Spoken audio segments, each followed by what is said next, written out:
ब्राह्मण, चोर और दानव की सीख देती कहानी। एक गांव में द्रोण नाम का ब्राह्मण रहता था। भिक्षा मांगकर उसकी जीविका चलती थी। सर्दी गर्मी रोकने के लिए उसके पास पर्याप्त वस्त्र भी नहीं थे। एक बार किसी यजमान ने ब्राह्मण पर दया करके उसे बैलों की जोड़ी दे दी। ब्राह्मण ने उनका भरण पोषण बड़े यत्न से किया। आसपास से घी तेल अनाज मांग कर भी उन बैलों को भरपेट खिलाता रहा। इससे दोनों बैल खूब मोटे ताजे हो गए। उन्हें देखकर एक चोर के मन में लालच आ गया। उसने चोरी करके दोनों बैलों को भगा ले जाने का निश्चय कर लिया। इस निश्चय के साथ जब वह अपने गांव से चला तो रास्ते में उसे लंबे लंबे दांतों, लाल आंखों, सूखे बालों और उभरी हुई नाक वाला एक भयंकर आदमी मिला।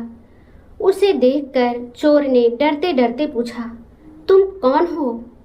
उस भयंकर आकृति वाले आदमी ने कहा, मैं ब्रह्म राक्षस हूँ।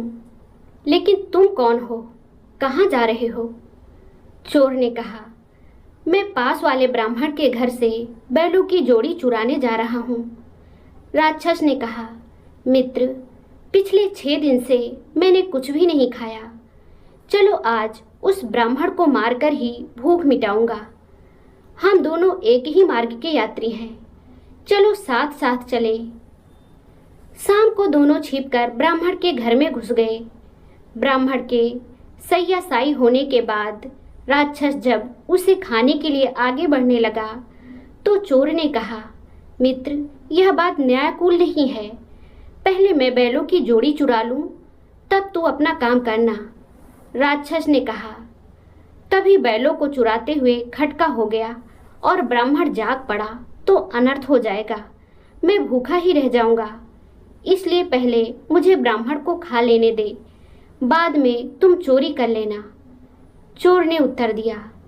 ब्राह्मण की हत्या करते हुए यदि ब्राह्मण बच गया और जागकर उसने रखवाली शुरू कर दी तो मैं चोरी नहीं कर सकूंगा।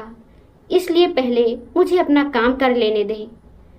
दोनों में इस तरह की कहासुनी हो ही रही थी कि शोर सुनकर ब्राह्मण जाग उठा।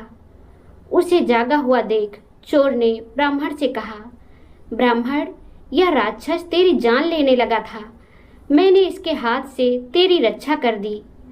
राक्षस बोला, ब्राह्मण, यह चोर तेरे बैलों को चुराने आया था। मैंने तुझे बचा लिया। इस बातचीत में ब्राह्मण सावधान हो गया। लाठी उठाकर वह अपनी रक्षा के लिए तैयार हो गया। उसे तैयार देखकर दोनों भाग गए। कहानी की सीख।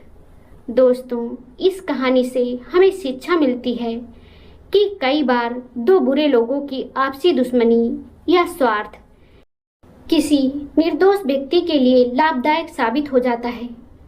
चोर और राक्षस दोनों अपने अपने स्वार्थ के कारण आपस में झगड़ पड़े, जिससे ब्राह्मण की जान भी बच गई और उसके बैल भी सुरक्षित रहे। इसलिए कहा जाता है कि शत्रु का शत्रु मित्र होता है।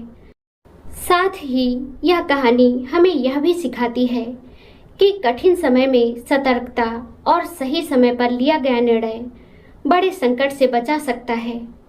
दोस्तों, यह कहानी आपको कैसी लगी हमें कमेंट करके ज़रूर बताएं। अगर आपको ये कहानी पसंद आई हो तो लाइक ज़रूर करें, शेयर करें और चैनल को सब्सक्राइब करना ना भूलें।